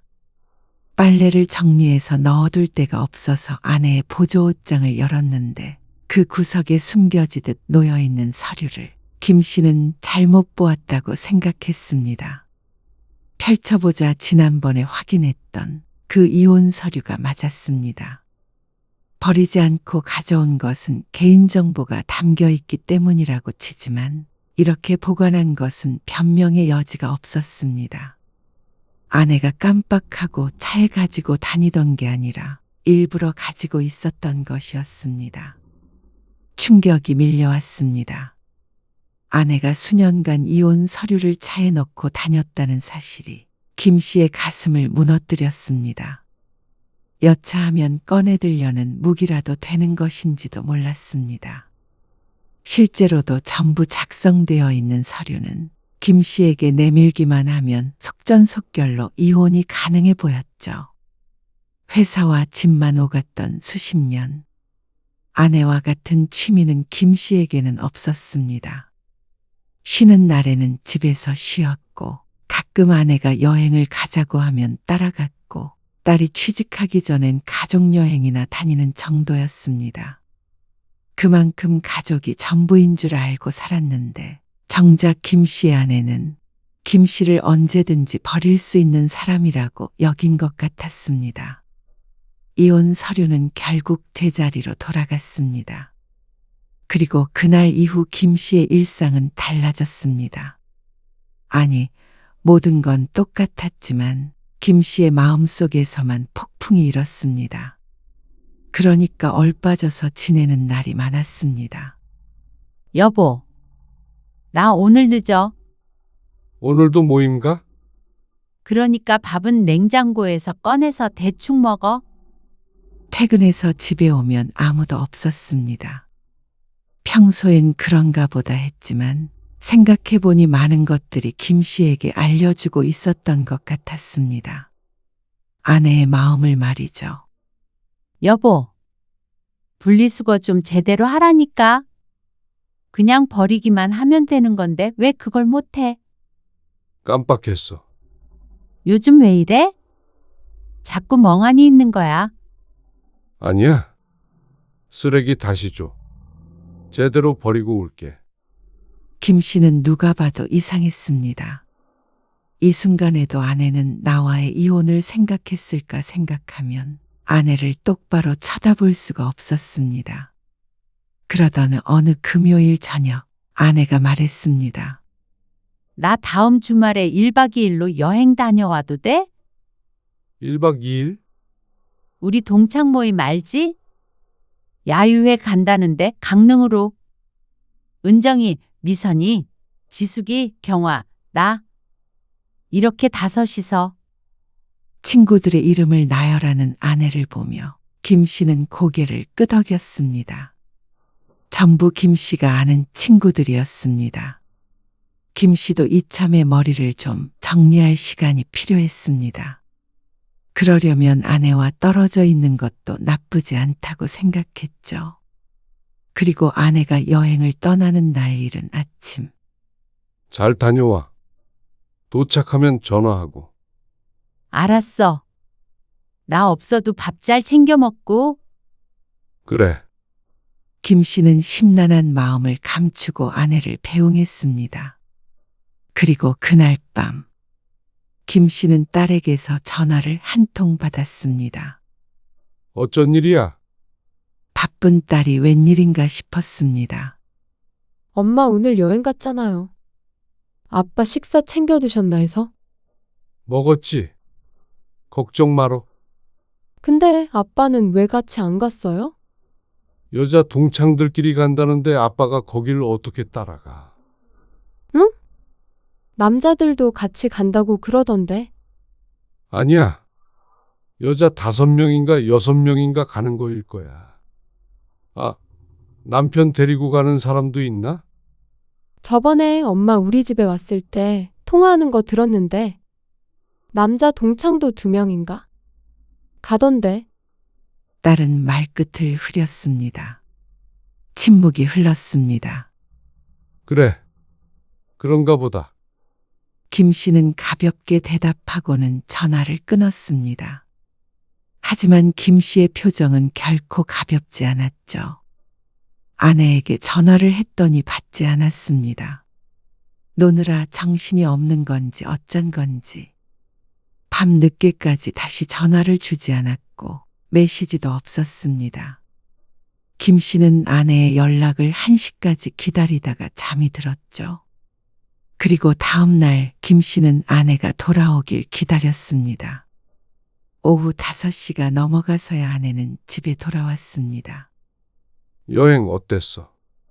좋았어? 바다 보고 맛있는 것도 먹고. 친구들도 잘 있지? 응. 잘 있지? 오랜만에 여자들끼리 뭉쳐서 여행하니까 좋더라고. 태연하게 거짓말하는 모습에 김 씨는 아내에 대한 신뢰가 무너졌습니다.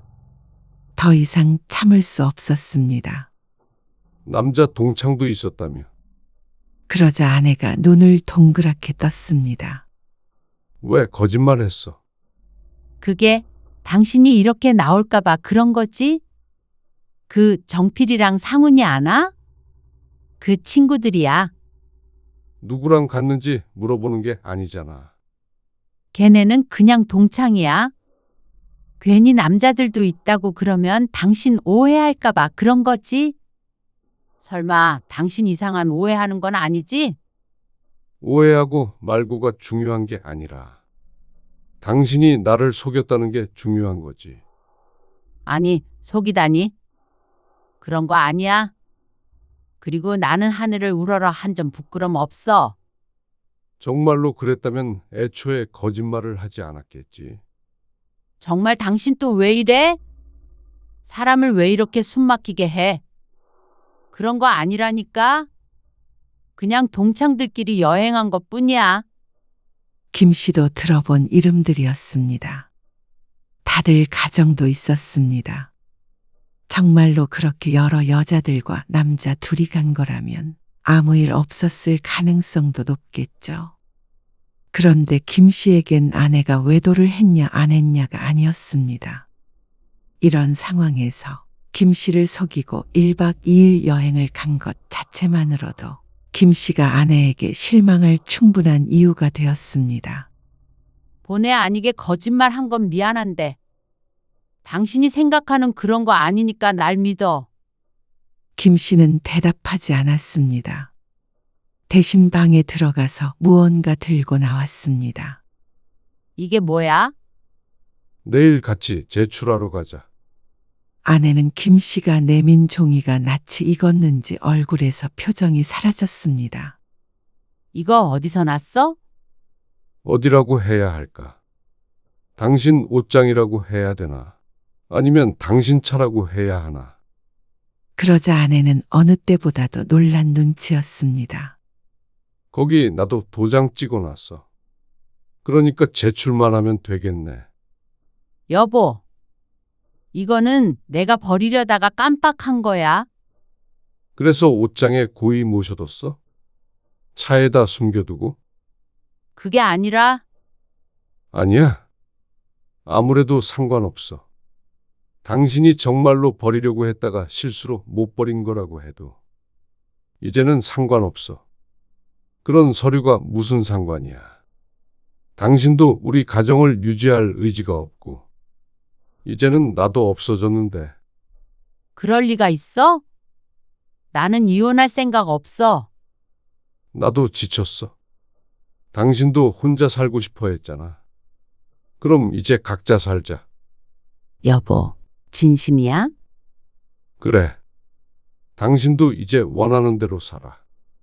이렇게 답답한 남자 말고, 당신 설레는 남자를 만나든 하고 싶은 거 하고 살아. 김 씨의 목소리는 담담했습니다.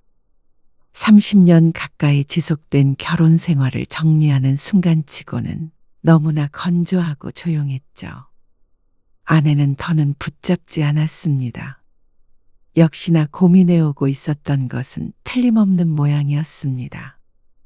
이혼 과정은 예상외로 순조로웠습니다. 서로 죽이네 살리네 하지도 않았고 울고불고 하는 막장 드라마 같은 이혼은 아니었습니다. 서로 할 말은 이미 다 했고 남은 건 사무적인 절차뿐이었습니다. 재산 분할도 깔끔하게 정리했습니다. 아파트는 팔아서 반으로 나누고 각자 작은 집을 구하기로 했습니다. 딸이 다 커서 다행이다 싶었습니다. 딸은 혹시나 자신 때문에 이혼하게 된 것은 아닌가 걱정했습니다. 하지만 그것은 아주 사소한 계기일 뿐이었습니다. 그리고 마침내 법원에서 나오는 순간 김 씨는 해방감과 허탈감을 동시에 느꼈습니다.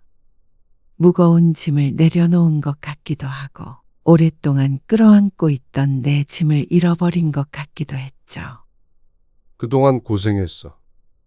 김 씨의 말에 아내가 대답했습니다. 당신도. 그것이 마지막 대화였습니다. 김 씨는 회사 근처 원룸 오피스텔로 이사했습니다. 작지만 혼자 살기에는 충분했습니다. 퇴근 후 집에 오면 아무도 없었지만 예전과는 다른 기분이었습니다. 둘이 살 때는 외로우면서도 괴로웠지만 지금은 그냥 외롭기만 했습니다. 아내가 있는데도 외로운 것보단 혼자라서 외로운 게 낫구나 싶었습니다. 처음엔 혼자 된 삶에 적응하는데 급급해서 주위를 둘러보지 못했습니다. 하지만 모든 건 시간이 해결해 줬습니다. 김 씨는 처음으로 자신을 위한 시간을 가졌습니다. 아내가 했던 말처럼 자신이 참 답답하게 살아왔던 것 같았습니다. 이혼하고 2달쯤 지났을 때 김 씨는 직장 동료의 권유로 동호회에 가입해 등산을 시작했습니다. 건강하게 오래 살려면 무슨 운동이라도 해야 할 것 같았습니다. 하지만 또 산을 오르는 건 적성에 잘 맞지 않아서 걷기 동호회에 가입하기도 했죠. 그리고 잘 만나지 않고 살던 오랜 친구들도 만났습니다. 그리고 최근에는 요리 유튜브에 취미가 들려서 퇴근하는 길에 마트에 들러서 식재료를 사왔습니다. 혼자 먹는 밥이라도 맛있게 해 먹고 싶었습니다. 매 끼마다 내가 먹고 싶은 걸 먹으면 된다고 생각하니까 별로 힘들게 느껴지지 않았습니다. 요즘 얼굴 좋아 보이는데. 회사 동료가 말했습니다. 그래? 운동 시작해서 그런가? 김 씨는 웃으며 대답했습니다. 실제로 컨디션이 좋아졌습니다. 아내를 위해, 가족을 위해 쏟던 에너지를 이제는 자신을 위해 온전히 쓸 수 있었습니다. 그런 거 보면 아내뿐이 아니었던 것 같았습니다. 이혼이라는 단어를 가슴에 담아두고 살았던 것 말이죠. 아내는 그걸 종이로 들고 다녔지만 김 씨는 마음에 있으니 스스로도 깨닫지 못했던 것 같았습니다. 결혼 생활에 지쳐 있었던 것 같기도 했습니다. 만을 거치면서 파도에 깎인 돌처럼 그렇게 마모되어 갔던 것 같았죠. 그리고 이혼한 지 넉 달이 채 안 되었을 때 아내에게서 연락이 왔습니다. 잘 지내? 아내의 목소리는 어쩐지 좋지가 않았습니다. 나는 잘 지내. 목소리가 정말 잘 지내는 것 같네. 아내는 의외라는 듯 말했습니다. 아마 이혼을 하게 되면 김 씨가 못 버티고 나가 떨어질 거라고 생각한 모양이었습니다. 어쩌면 아내가 먼저 김 씨에게 이혼 요구를 해서 헤어진 것이었다면 그랬을지도 몰랐습니다. 아내의 바짓가랑이를 붙잡았을 수도 있겠죠. 하지만 김 씨는 정말로 괜찮았습니다. 마음고생은 이미 이혼 전에 다 했기에 더 이상 미련도 남지 않은 것 같은 기분이었습니다. 나는 잘 못 지내. 아내의 말에 김 씨가 의외라는 듯 물었습니다. 당신 혼자 살면 좋을 것 같다고. 늘 그랬잖아. 그럴 것 같았는데 모르겠어. 내가 정말로 원했던 게 이런 건지. 하지만 김 씨는 아내에게 해줄 말이 없었습니다. 당신 잘 지낼 거야. 나 없이도 늘 그랬잖아. 아내는 말이 없다가 조용히 물었습니다. 다시 합칠 생각은 전혀 없는 거지. 설마 하니 아내가 이런 질문을 할 줄은 몰랐습니다. 그토록 바라왔던 일이었을 텐데 이번엔 뭐가 마음에 안 드는지 짐작도 못했습니다. 오히려 밥 차려줄 사람이 없으니 더 자유롭게 살 줄 알았는데 말이죠. 잘 지내. 그래야 당신도 몇 년이나 이혼 서류 들고 다닌 보람이 있지. 우리 둘 다 행복하자. 각자의 방식으로. 전화는 그렇게 끊어졌습니다. 아마 아내의 자존심이 많이 상했을 것 같기는 했습니다. 한 번도 아쉬운 소리를 해본 적이 없는 사람이니 말이죠. 하지만 아내에게 해줄 수 있는 말은 그것이 전부였습니다. 김 씨는 냉장고에서 맥주를 꺼내 들었습니다. TV에서는 야구 경기가 한창이었습니다. 최근에 응원하게 된 팀이 홈런을 쳤습니다. 김 씨는 작게 박수를 쳤습니다. 그때 휴대폰이 울렸습니다. 등산 동호회 단체 채팅방이었습니다. 이번 주말 단풍 구경 가실 분. 김 씨는 불참 의사를 밝혔습니다. 김 씨는 그런 것보다는 이렇게 집에서 맥주 한 캔 마시며 스트레스를 푸는 게 더 적성에 맞는 것 같았습니다. 아직 못 해본 것이 많기에 어떤 것이 더 좋을지는 모르지만 천천히 뭐든 해볼 생각이었습니다. 김 씨는 머릿속에서 아내와의 통화를 잊었습니다. 이제는 새로운 이야기를 쓸 시간이었습니다. 아내가 없는 자신만의 삶에 대한 이야기였죠. 이제는 원망도 미련도 없었습니다. 그렇기에 새로운 마음으로 시작할 수 있을 것만 같았습니다.